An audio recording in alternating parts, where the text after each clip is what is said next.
முக்கிய செய்தியினை பார்த்துக் கொண்டிருக்கிறோம். ராவல்பிண்டி, அட்டோக், கோட்கி ஆகிய நகரங்களில் இந்தியா தாக்குதல் நடத்தியதை பாகிஸ்தான் உறுதிப்படுத்தியிருக்கிறது. ராவல்பிண்டி, அட்டோக், கோட்கி ஆகிய நகரங்களில் இந்தியா தாக்குதல் நடத்தியிருப்பதை பாகிஸ்தான் உறுதிப்படுத்தியிருக்கிறது. ட்ரோன் ஏவுகணைகளை பயன்படுத்தி இந்தியா நடத்திய தாக்குதலை பாகிஸ்தான் உறுதி செய்திருக்கிறது. இது தொடர்பான தகவல்களை எமது செய்தியாளர் ராஜகுமரன் வழங்க கேட்போம். ராஜகுமரன், வணக்கம். இந்த தாக்குதல் தொடர்பான விவரங்கள் என்ன? பாகிஸ்தானை பொறுத்தவரை முன்னுக்கு பின்னான பல்வேறு முரண்பட்ட தகவல்களை கடந்த 3 நாட்களில் பதிவு செய்து வந்தார்கள். அதாவது இந்தியாவினுடைய போர் விமானங்களை எல்லாம் நாங்கள் சுட்டு வீழ்த்தி விட்டோம் என்று பழைய புகைப்படங்களை காட்டி சமூக வலைதளங்களில் பதிவிட்டுக் கொண்டிருந்தார்கள்.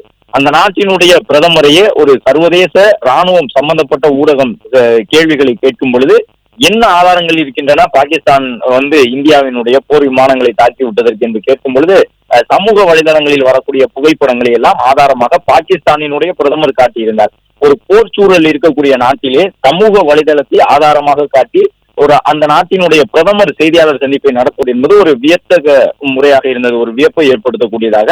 அந்த அளவு பாகிஸ்தான் நாடு தனக்கு ஏற்பட்டிருக்கக்கூடிய இழப்புகளை மறைக்கும் நடக்காத ஒரு விஷயத்தை நடந்ததாக கட்டமைக்கக்கூடிய பணியிலும் ஈடுபட்டு இருக்கின்றது.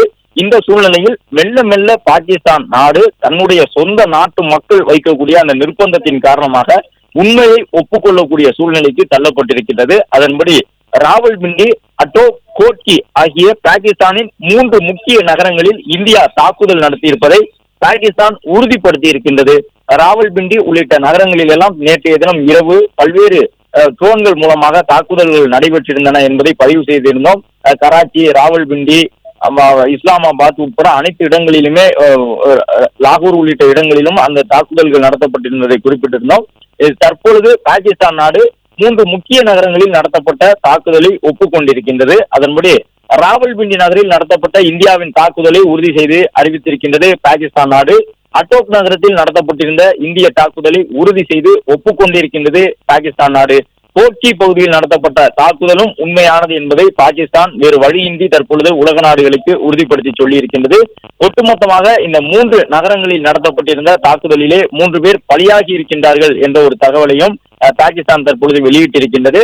மேலும் இந்திய தரப்பில் நடத்தப்பட்ட தாக்குதலுக்கு ட்ரோன்கள் பயன்படுத்தப்பட்டன என்பதையும் ஏவுகணைகளை பயன்படுத்தி இருந்தார்கள் என்பதையும் தற்போது பாகிஸ்தான் ராணுவம் உறுதி செய்திருக்கின்றது. சர்வதேச அளவிலே பாகிஸ்தான் நாடு தனக்கு இந்தியாவின் தாக்குதலால் ஏற்பட்டிருக்கக்கூடிய பாதிப்புகள் தொடர்பான விவரங்களை வழங்க மறுத்து வந்தது. ஆனால் வேறு வழியின்றி அந்த நாட்டினுடைய மக்கள் பாகிஸ்தான் அரசை நோக்கி கேள்வி எழுப்ப தொடங்கியிருக்கிறார்கள். லாகூர் உள்ளிட்ட இடங்களில் எல்லாம் சீனாவினுடைய வான் பாதுகாப்பு அமைப்புகளை பயன்படுத்தி அவர்கள் தங்களுடைய பாதுகாப்புகளை செய்திருந்தார்கள். இந்த சூழ்நிலையில் அந்த வான் பாதுகாப்பு அமைப்புகளை சாதாரணமாக இந்தியாவில் இருந்து அனுப்பப்பட்டிருந்த ட்ரோன்களை தாக்கி அழித்து விட்டன. இந்தியாவிடம் இருக்கக்கூடிய நவீன ஆயுதங்களை இன்னும் நாம் பாகிஸ்தானுக்குள் அனுப்பவில்லை. நம்முடைய சாதாரண ட்ரோன்கள் வழக்கமாக அந்த ஒரே ஒரு கட்டடத்தை குறிவைத்து தாக்கி அழிப்பதற்காக நாம் பயன்படுத்தக்கூடிய ராணுவத்தில் இருக்கக்கூடிய கடைநிலை ஆயுதம் கூட சீனா பயன்படுத்தக்கூடிய வான் பாதுகாப்பு அமைப்புகளை பாகிஸ்தானுக்குள் தாக்கி அழித்து அதன் பிறகு லாகூர் உள்ளிட்ட நகரங்களுக்கு உள்ளே ஊடுருவி சென்று ஒரு மிகப்பெரிய தாக்குதலை நடத்தி முடித்திருக்கின்றன என்ற தகவலை பார்த்தோம். இன்னும் லாகூர் குறித்தோ, இஸ்லாமாபாத் குறித்தோ, கராச்சி குறித்தோ பாகிஸ்தான் உறுதியான தகவல்களை தெரிவிக்கவில்லை. மெல்ல மெல்ல கொஞ்சம் கொஞ்சமாக பாகிஸ்தான் வேறு வழியின்றி உண்மை பேச தொடங்கி இருக்கின்றார்கள். அந்த அடிப்படையில் பாகிஸ்தானின் 3 முக்கிய நகரங்கள் இந்திய தாக்குதலுக்கு இலக்காகி இருக்கின்றன என்பதை பாகிஸ்தான் உறுதி செய்து அறிவித்திருக்கின்றார்கள். அதன்படி ராவல்பிண்டி, அட்டோ, கோட்கி என்கின்ற 3 முக்கிய நகரங்கள் இந்திய தாக்குதலுக்கு இலக்காகி இருப்பதை தற்பொழுது பாகிஸ்தான் ஒப்புக்கொண்டிருக்கின்றது. இந்தியாவிடமிருந்து வந்த ட்ரோன்களும் ஏவுகணைகளும் தங்கள் நாட்டை பதம் பார்த்து சென்றிருக்கின்றன என்பதையும் பாகிஸ்தான் ஒப்புக்கொண்டிருக்கின்றது. இன்னும் சற்று நேரத்தில் கராச்சி குறித்தும் இஸ்லாமாபாத் குறித்தும் அங்கு நடத்தப்பட்ட தாக்குதல் தொடர்பாகவும் பாகிஸ்தான் நாடு சொல்ல போகின்ற உண்மையை உலகளாவிய அளவிலே ஒரு எதிர்பார்ப்போடு பல்வேறு சர்வதேச நாடுகளும் காத்திருக்கின்றன. ஏற்கனவே கடந்த 2 நாட்களுக்கு முன்பு இந்தியா நடத்தியிருந்த அந்த அதிகாலை தாக்குதலில் பல்வேறு பயங்கரவாதிகள் தங்கள் உயிரை இழந்திருந்தார்கள். அந்த பயங்கரவாதிகளுடைய இரங்கல் கூட்டம் நடைபெற்றதையும் அந்த இரங்கல் கூட்டத்திலே பாகிஸ்தான் நாட்டினுடைய தலைமை ராணுவத்துறை அமைச்சரே பங்கேற்றதையும் நேற்று காணொலிகளாக பார்த்திருந்தோம். அந்த அளவு பாகிஸ்தான் ராணுவத்திற்கு நெருக்கமான தீவிரவாத தலைவர்கள், பயங்கரவாதிகள் உயிரிழந்திருக்கின்றார்கள் இந்தியாவின் தாக்குதலில் என்பதை தெரிந்து கொள்ள முடிந்தது. மசூத் அசார் என்கின்ற ஒரு முக்கியமான அந்த நபர் மட்டும் இன்னும் சிக்காமல் இருக்கின்றாரே தவிர அவருடைய குடும்ப உறுப்பினர்கள் ஜெய்ஷி அமைப்பை சார்ந்த பலரும் உயிரிழந்திருக்கின்றார்கள். அதே போன்று அந்த ஜெய்ஷி முகமது அமைப்பை சார்ந்த பல முக்கிய தளபதிகளும் உயிரிழந்திருக்கின்றார்கள். பல்வேறு முஜாஹிதீன் அமைப்பை சார்ந்தவர்கள், லஷ்கர் இ தொய்பா அமைப்பை சார்ந்தவர்களும் உயிரிழந்திருக்கின்றார்கள். தொடர்ச்சியாக பயங்கரவாத முகாம்கள் மீது நடத்தப்பட்ட தாக்குதலில் பாகிஸ்தானில் இருந்து செயல்படக்கூடிய பயங்கரவாதிகளுடைய முக்கிய தளபதிகள் உயிரிழந்திருக்கின்றார்கள். எனவே மீண்டும் அவர்கள் ஒரு கட்டமைப்பை உருவாக்கி கொள்ள வேண்டும் என்றால் அதற்கு பல ஆண்டு காலம் பிடிக்கும். அந்த அளவு இந்தியாவின் தாக்குதல் என்பது ஒட்டுமொத்தமாக பாகிஸ்தானின் பயங்கரவாதத்தை நிலைகுலைய வைத்திருக்கின்றது. இது இந்தியாவிற்கு மட்டுமே ஒரு ஆறுதல் தரக்கூடிய செய்தி அல்ல, இந்தியாவிற்கு மட்டுமே மகிழ்ச்சி தரக்கூடிய செய்தி அல்ல.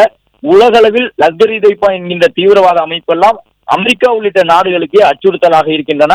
அமெரிக்கா போன்ற நாடுகளும் கூட பாகிஸ்தானுக்குள் ஊடுருவி லஷ்கர் அமைப்பை அழிக்க முடியுமா என்பதற்கான பல்வேறு ஆலோசனைகளை எல்லாம் மேற்கொண்டு வந்தது.